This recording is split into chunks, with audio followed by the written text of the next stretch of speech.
caso de baldío. Y en el caso de posesión también. De posesión. Doctora, Bien, ahora tenemos. por acá, que yo considero que ha habido una confusión en relación con el término costumbre. ¿Con el término qué? El término costumbre. Ok. Aquí lo que hay es situaciones de hecho que generan derecho. No es otra cosa. No le llamemos costumbre que no tiene por qué llamarse costumbre. La costumbre solamente es, y creo que se da en dos casos, en el derecho comercial. Pero aquí en el civil clásico, esto o en el agrario, lo que hay son situaciones de hechos que generan derechos y nos vamos a un proceso de pertenencia. ¿Por qué? Porque de hecho tenemos una cuestión con ánimo de señor y dueño, pero no es tema de costumbre aquí. Ok, bueno, otra vez, digamos, para distinguir el tema legal de la costumbre. Entonces, yo soy antropóloga. Perdón, es que por eso, perdón, yo quisiera, porque al auditorio no se puede dar una confusión. Sí, Yo voy a la definición previa que usted dio sí, tres escenarios detrás. Es que estábamos hablando, y que tiene la formación jurídica, estamos hablando de las formas de tenencia. Y sí. usted apela a hablar de instituciones jurídicas o consuetudinarias. Cuando nosotros hablamos de instituciones jurídicas, porque tenemos la formación de abogado, entonces sí tenemos claro que son instituciones tales como la propiedad, la tenencia o la posesión, hasta allí. Estas. Pero cuando usted habla de instituciones consuetudinarias aplicadas a la tenencia de la tierra en Colombia, tenemos que decirle que aquí no opera ninguna, por la misma razón que dije al inicio y que ahora da el señor juez, que la costumbre no es fuente formal del derecho civil ni del derecho agrario. Usted no puede hablar de ese tema de instituciones consuetudinarias y mucho menos en tratándose de la ley 1448, porque eso sí va a generar unos conflictos bien enormes. Aquí, perdón, aquí el único que tiene derecho a pedirle al juez que le restituya es el poseedor o el dueño o el ocupante que está en villa de que le hagan una titulación en el Estado. Solamente eso en concreto. Cualquier otra figura está descartada. Entonces no podemos plantearlo así porque nos va a llegar a nosotros. Vamos a aclarar esto entonces. La idea, este concepto que les doy no es un concepto aplicado al caso colombiano ni a la ley 1448, es una definición general de formas de tenencia de la tierra. Hay formas de tenencia de la tierra que son instituciones que derivan, que son jurídicas y otras que son consuetudinarias. No estoy implicando yo con esto que la ley 1448 tenga que reconocer. Lo que estoy diciendo es que existe. ¿Sí? No estoy implicando yo con eso, ni que ustedes vayan como actores interesados, involucrados en la ley 1448, que vayan ahora a involucrar o considerar que eso debe ser reconocido por la ley 1448. Lo que estoy diciendo es que existen y tenemos muy claro que las formas de tenencia que reconoce la ley 1448 como formas de restitución, a restituir son la ocupación, la posesión y la propiedad. ¿Sí? No estoy implicando yo eso, ni quiero implicar. Quiero decir sí que hay formas que definen el derecho a controlar, utilizar, transferir tierras que pueden derivar de la costumbre y que pueden operar no en la normativa ni en el marco legal colombiano, pueden operar en el ámbito de las costumbres, en el ámbito del intercambio entre familias, en el ámbito de intercambios entre un campesino y otro. ¿Sí? Tampoco estoy implicando eso que tengan que aplicar dentro de la normativa colombiana. Conviven. Que está reconociendo la ley de restitución de tierras unas formas jurídicas, unas 3 de las 4, ¿verdad? ¿Es claro? ¿Es claro? Es claro que no les estoy yo vendiendo el mensaje de que estas formas tienen que ser restituidas o que hacen parte de la ley 1448. Este va a la declaración que es muy importante. El tema Sí. es muy importante. Sí. No puede quedar la sensación. Sí, sí. Que eso se aplica en China, ok, en China, pero aquí en Colombia en concreto.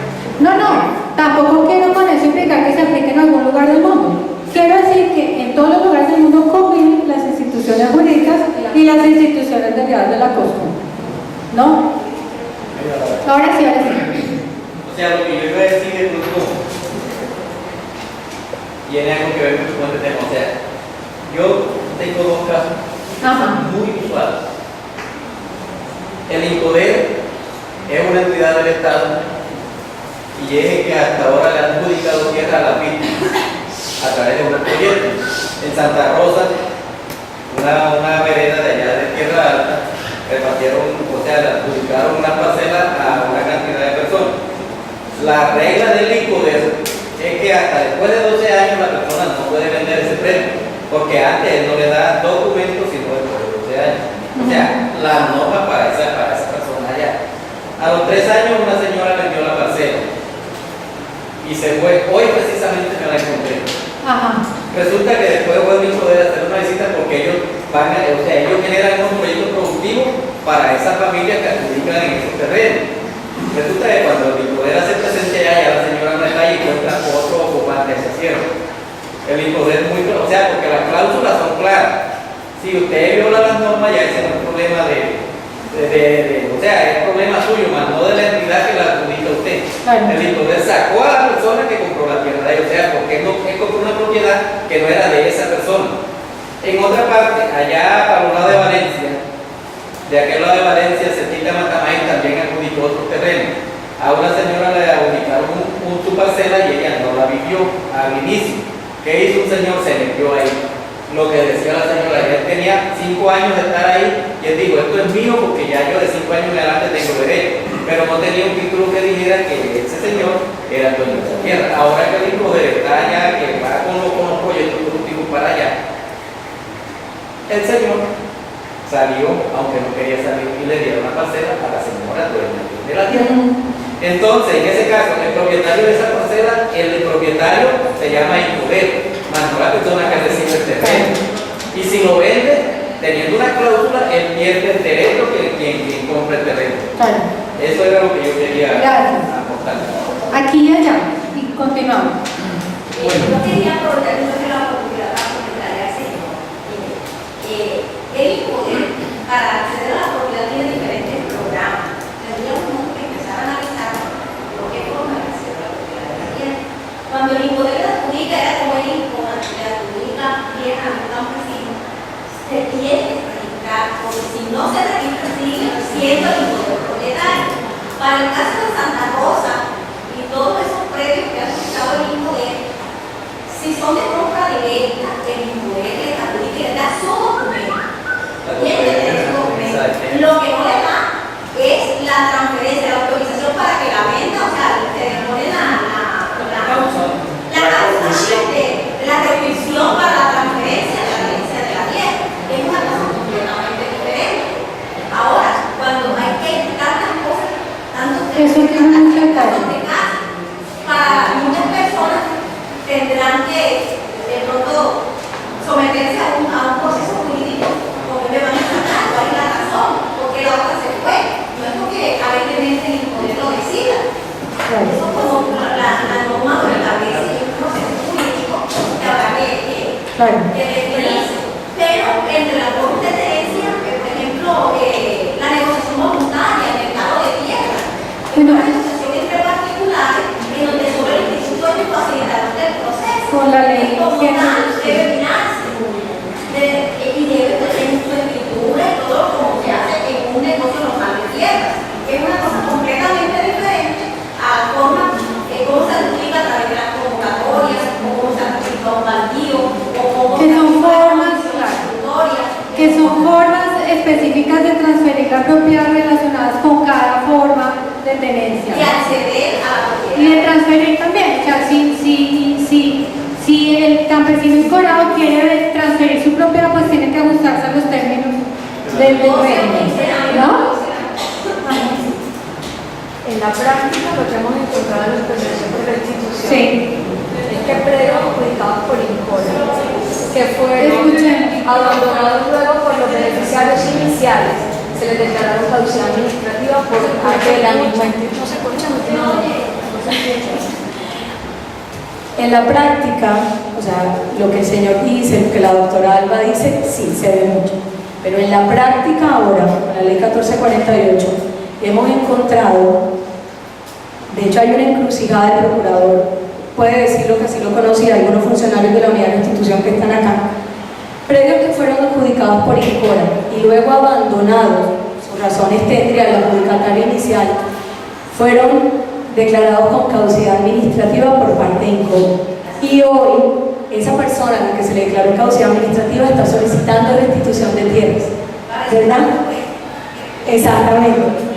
También hemos encontrado en la práctica que predios que fueron a la luz de la ley negociados con particulares para luego ser parcelados y entregados a los campesinos, hoy la persona que negoció con INCORA libremente, porque fue una transacción entre el Estado, representado por el INCORA y el particular, tenemos un caso en Valencia, que de hecho ha sido de relevancia y es conocido. Ese particular hoy está solicitando restitución de tierras. No sé si se ha hecho parte dentro del proceso del INCODER, creo que no. Bueno, no sé si... Lo que le quiero decir es que hay 38 familias o 38 ocupantes, sin contar el núcleo, vamos a hablar de personas individuales, que están ocupando ese predio. Y que si prospera la solicitud de restitución, bueno, igual se mirará lo de la compensación, pero ya el juez se encarga de esa parte. Estamos hablando de un posible despojo administrativo, ¿no? Porque es que esos ocupantes que están hoy hicieron esa denominada compra de mejoras. Algunos, la mayoría, pagaron porque la doctora Alvarado decía que no se le reconoció, bueno, si no estoy mal, no se le reconocía como el derecho al que ocupó y le compró las mejoras al otro. Pero resulta que ese que compraba iba y cancelaba las obligaciones que esa adjudicataria inicial dejaba, como era pagar los créditos de tierra que INCORA les daba. Y los recibos, ellos los respaldan, ¿no? Junto con la requisita original de su título. Entonces, en la realidad, hay cierta dificultad con el hecho de que una entidad del Estado, ¿verdad? Bueno, estemos en el proceso de restitución, pero sean justos campesinos que están allí, algunos adjudicados también por INCORA, o otros los compradores, sean en este momento, estén en el centro de la discusión jurídica, ¿no? Del tema de restitución. Bueno, intervención y continuamos.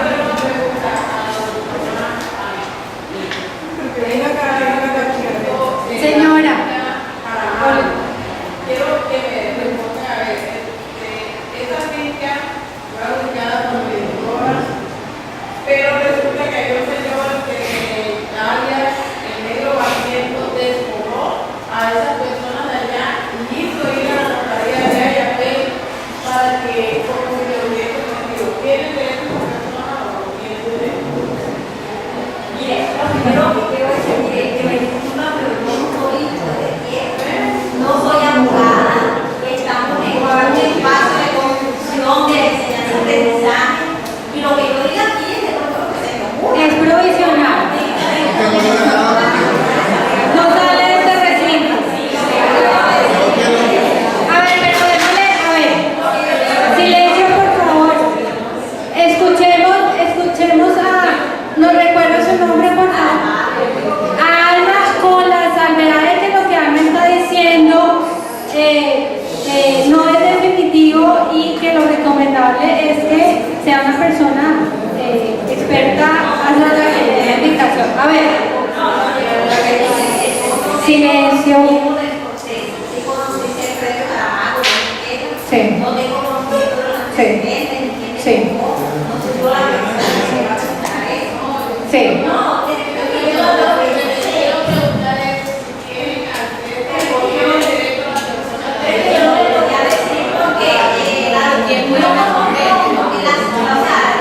Bien, hagamos, a ver, silencio.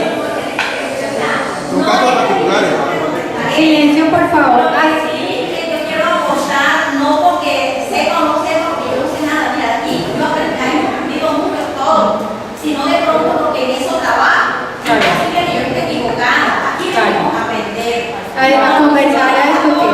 Mis compañeros hacen Son valiosos. de la misma forma para aplicar lo que hago. Lo que sí, en cuanto a la señora, le digo que realmente no se le contestar eso. Ok. Porque no está bajo, no está mi resort. Lo Ok. otro que le quiero decir a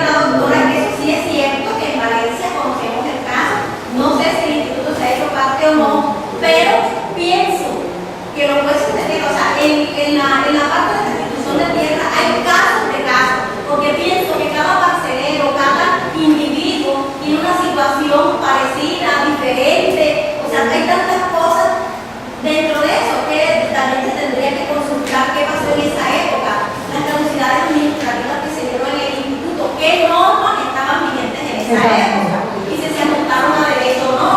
Entonces, eso no podría todo decir, pero lo que sí sé es que en el caso existe. estamos aprendiendo las cosas. Ok. Porque hay casos de casos. Ok, bueno, fíjense.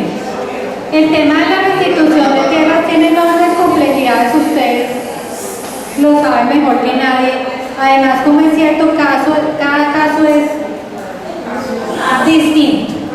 Y en cada caso, y que lo que voy a decir no quiero que se interprete como que tenga que estar reconocida la costumbre, hay situaciones que derivan de la costumbre y que generan quizás en situaciones que están, ¿no? Por ejemplo, el hecho de no escriturar la propiedad, de no inscribir la propiedad, el hecho de hacer contratos de palabra, el hecho de, por ejemplo, también es de la costumbre que se vincula con esa estructura legal, eso, que la gente paga las obligaciones, aunque nunca hay título de por medio ni transferencia formal legal, la gente que compra empieza a pagar las obligaciones, empieza a pagar el impuesto predial que está a nombre de la otra persona, ¿no? Y eso es en esa mezcla, en esa frontera entre costumbre y el ámbito propiamente jurídico. No estoy diciendo que eso tenga que ser parte de la restitución, lo que quiero decir es que eso existe, ¿no? Eso existe. Bien, sigamos. Entonces acordamos que existen maneras, si les parece, existen maneras distintas y culturalmente pactadas de transferir la propiedad, aunque eso no se ajuste a la ley. En Colombia existe, recogiendo lo que dijeron las compañeras, la figura del no registro, ¿no? De allí se derivan o se pueden derivar derechos. Entonces tenemos cuáles son las formas de tenencia en Colombia y cuáles son los actores e interacciones. Primero vamos a ver que los actores son, para generar un panorama un poco definido, los agentes de la tenencia de la tierra. ¿Quiénes son esos agentes de la tenencia? El poseedor, el propietario, el ocupante, el tenedor, pero también otros actores involucrados, principalmente los agentes del gobierno, que regulan, que aplican la norma, que cobran los impuestos, que inscriben las escrituras, que protocolizan las escrituras, ¿no? Todos esos son agentes, actores que hacen parte de la estructura agraria. Por ejemplo, nosotros en Colombia, ¿y qué hacen? Que generan dinámicas específicas. En Colombia tenemos un INCODER y unos funcionarios del INCODER, ¿verdad?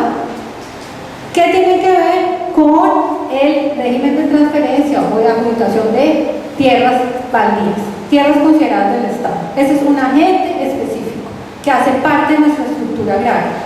Tenemos unos notarios que son actores civiles que cumplen esta función pública. Tenemos registradores de instrumentos públicos, tenemos un instituto geográfico que encargado del catastro y el lavado de los predios, ¿verdad? Y un conjunto de actores que hacen parte de esta estructura agraria colombiana. Otros países tendrán, a la vez que formas de tenencia quizás distintas, jurídicas distintas, tienen también actores distintos. Y el segundo punto, ¿y qué quiere decir esto? ¿Qué implica eso? Que las interacciones entre uno y dos, es decir, entre actores de la tenencia y agentes del gobierno, producen distribuciones específicas en cuanto a las formas de tenencia. ¿Sí? Entonces producen las interacciones entre los agentes, los tenedores, los poseedores, los ocupantes, los propietarios.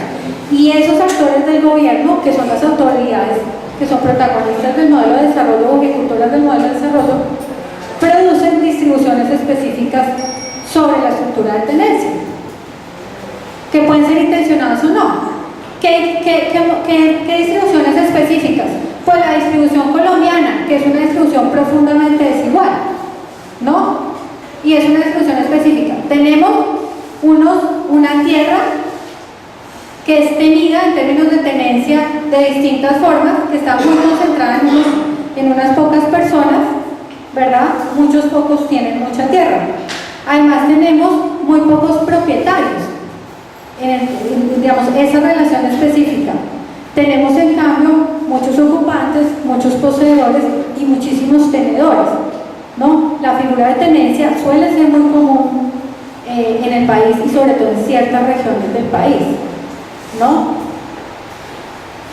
Vamos a ver qué intentos ha habido por cambiar esas estructuras vinculadas con los modelos de desarrollo y cuál ha sido el resultado, ¿no? Entonces, ¿cuál ha sido la relación entre modelos de desarrollo y estructura agraria en Colombia? Otra vez un breve recuento puntual. Habíamos dicho, les había dicho que los modelos de desarrollo formalmente nacen al mundo a mediados del siglo XX, pero ya desde principios del siglo en Colombia, de atrás, pero no me quiero ir tan lejos, había habido intentos vinculados con intentos de modelos de desarrollo, de intervenir el crecimiento económico que tuvieron implicaciones para la estructura de tenencia. El primer intento se da entre los primeros años del siglo XX, en el que los gobiernos colombianos establecen políticas de fomento a la industrialización. Es un modelo un poco orientado a fortalecer la producción de materias elaboradas en un momento donde Colombia se inserta fuertemente en el mercado internacional o quiere insertarse en el mercado internacional y se promueve la agricultura para el mercado interno, incluso en pequeñas propiedades. Es de este periodo la ley 200 de 35, nuestra primera ley de reforma agraria, durante el gobierno de Alfonso López Pumarejo. Es un modelo, es una propuesta entonces de generar crecimiento económico vía industrialización, de orientación de la economía y la producción agrícola hacia el mercado interno y de un nuevo intento de distribución, un intento específico de distribución de la tierra, que vamos a ver genera malos resultados, no vamos a hablar aquí en profundidad, pero la ley 135 produce una respuesta de ciertos sectores de la tenencia de la tierra que termina por limitar sus posibilidades de reforma agraria. Luego en 1940, en 1950 y más, porque ese modelo es cierto, es el modelo del Frente Nacional, viene el modelo cepalino, que busca, que es ese modelo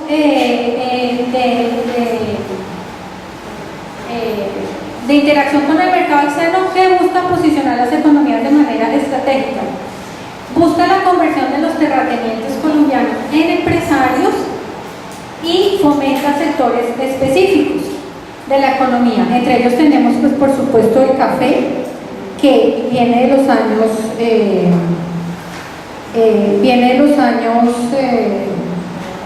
primeros años del siglo XX. Colombia se convierte en un país cafetero en las primeras décadas del siglo XX y sigue siendo un país cafetero hasta más o menos la década de los 90.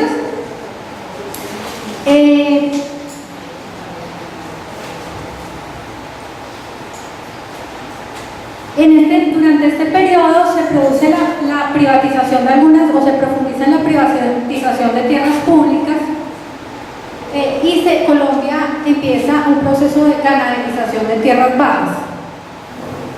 Digamos, ese proceso de agricultura para el mercado interno empieza en las tierras bajas, que son estas tierras nuestras de esta región, empieza a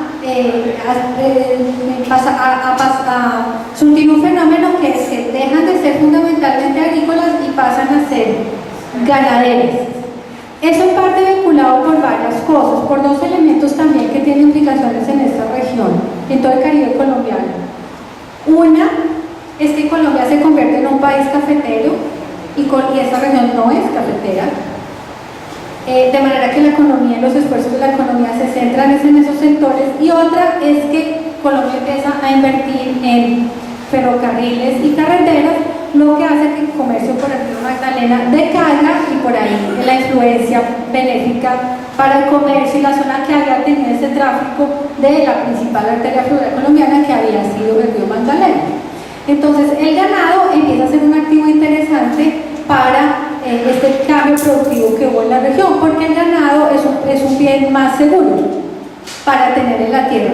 Primero, sembrar la tierra en pastos, después del momento de reforma agraria, pues genera una apropiación productiva de la tierra que proteja las tierras de la expropiación del gobierno, de la expropiación de las tierras ociosas. Pues tenerla sembrada en pastos vuelve la tierra a los ojos del gobierno productiva y la blinda frente a la expropiación. De otro lado, el ganado es un bien mucho más seguro y estable para la inversión, para quienes que no quieren asumir riesgos que otro tipo de inversiones agrícolas. El ganado está menos sujeto a los riesgos ambientales, a las pestes, a las subidas y bajadas de precios. Además, el modelo de ganadería extensiva no requiere de mucho ganado, ¿no? Entonces se empieza a ganaderizar y vamos a ver que parte del conflicto armado colombiano profundizó esa tendencia a la ganaderización, ¿no? La tendencia a la ganaderización y en algunos estudios el cambio de los cultivos permanentes hacia los cultivos temporales, ¿no? Entonces, si yo invierto en cultivos temporales, tengo menos riesgo de, si resulto desplazado o si resulto amenazado, pues pierdo menos que si invierto en un cultivo permanente. Pero eso pasó un poco después. Luego viene, desde los 60 hasta los 80, los dos modelos, el modelo dualista y el modelo de dignificación. Se promueve, durante este periodo tenemos el primer plan de desarrollo formal que tuvo Colombia, que fue el plan de desarrollo promovido o asesorado por Lautín Courier, urbanista y planeador de la economía francés, que promovió le ofreció al gobierno colombiano la idea, el gobierno colombiano lo contrató, de promover el desarrollo industrial con base en alguna inversión en el sector agrícola, pero de orientar, aumentar la urbanización, llevar mano de obra de campo a ciudad para promover la industrialización colombiana. Eso genera implicaciones específicas para el campo y la distribución de la tierra. ¿Qué se recoge, digamos, cuya respuesta es la ley, entre otras cosas, que también fue reversada, la ley 135 del 61, que es la ley según nuestra segunda ley de reforma agraria. Nuestra segunda ley de reforma agraria es la que crea, ustedes lo saben, el INCORA, la Asociación Nacional de Usuarios Campesinos. Es cuando se promueve, fíjense que una política del gobierno nacional bajo un modelo de desarrollo dualista. Ahí se reversó un poco, durante el Frente Nacional se logró reversar un poco la mala distribución de la tierra colombiana que se origina a finales del siglo XIX colombiano. Es el modelo de la Asociación Nacional de Usuarios Campesinos, es el momento de las ocupaciones y de las invasiones para presionar la titulación, para presionar la transferencia de propiedad. Durante este periodo hubo alguna transferencia positiva de la tierra en términos de grandes a pequeños, y esta región fue más exitosa que otras en esos términos, ¿sí? Es más común encontrar acá adjudicatarios de baldíos que en otras regiones, por ejemplo.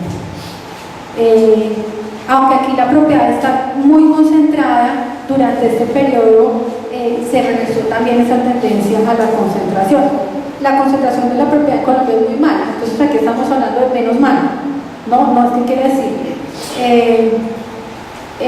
Bueno, durante este periodo el modelo luego se instala el modelo de dignificación, que es un modelo, digamos, en respuesta a la ley 135 y derivado del Pacto de Chicorá. El Pacto de Chicorá fue un acuerdo para revertir las implicaciones de distribución de la tierra de la reforma agraria derivada de los intereses de ciertos sectores económicos, entre ellos terratenientes,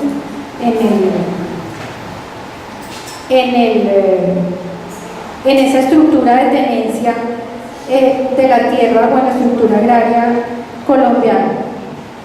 Durante este periodo se empieza a abandonar los esfuerzos por estimular el acceso a la tierra por parte del campesino y se generan más bien políticas de asistencia técnica al campesino.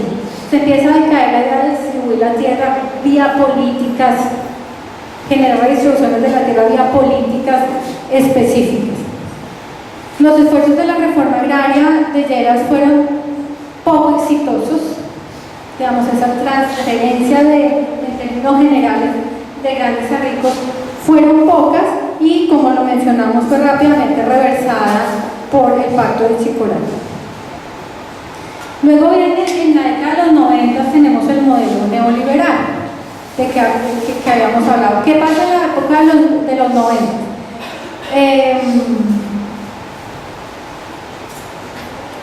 Se cae el pacto del café, que era el pacto de sostenimiento de los precios del café en el mercado internacional, del cual hacía parte Colombia, y Colombia como país cafetero resiente fuertemente esa caída del pacto. Además hay fenómenos climatológicos externos asociados a la pérdida de productividad de la tierra en Colombia, por ejemplo, los famosos fenómenos del Niño, que suceden también en esa época con fuerza.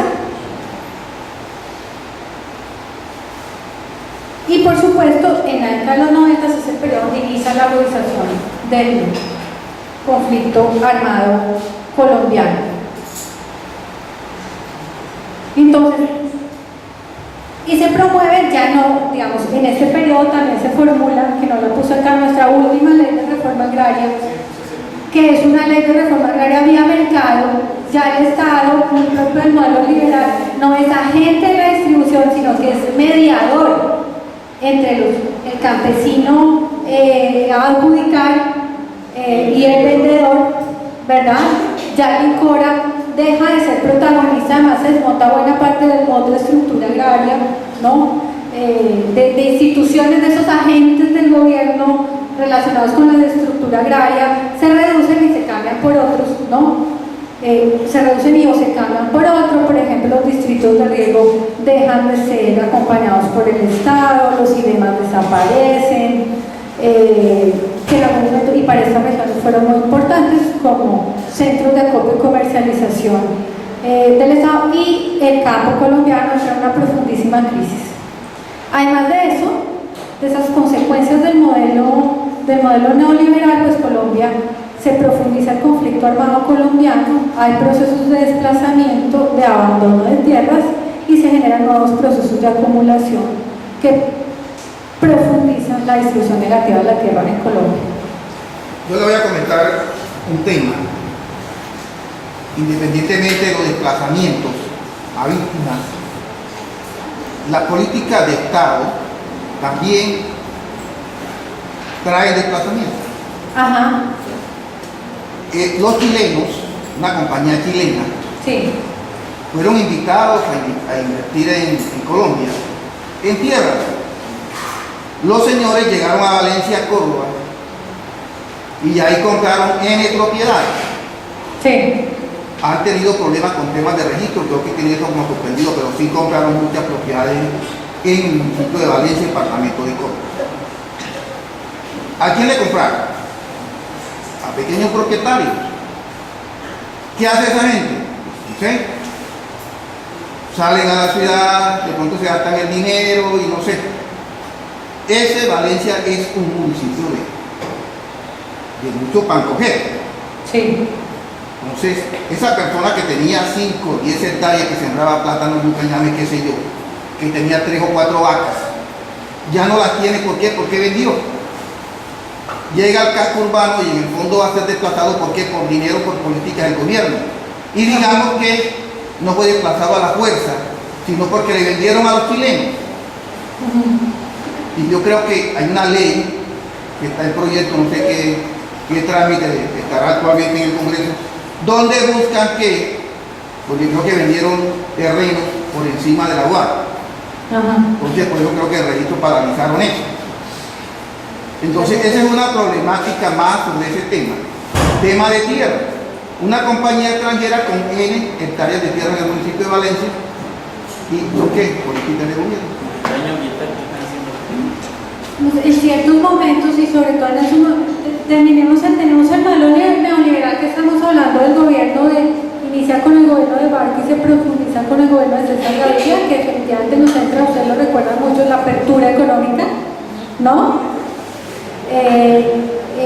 La apertura económica expone a los campesinos colombianos y a los productores agrícolas al mercado externo en condiciones de mala distribución de la tierra, de retiro de la institucionalidad estatal y de conflicto armado. O sea, la consecuencia fue una bomba pues, que generó un desastre en términos de lo que hoy tenemos en el campo colombiano, ¿no? Y entonces ahí está implicado, por supuesto, el modelo de desarrollo, porque es el modelo neoliberal el que termina por tener como consecuencia el retiro de esos agentes del gobierno que eran agentes de fomento del sector agrario, el tema del IDEMA,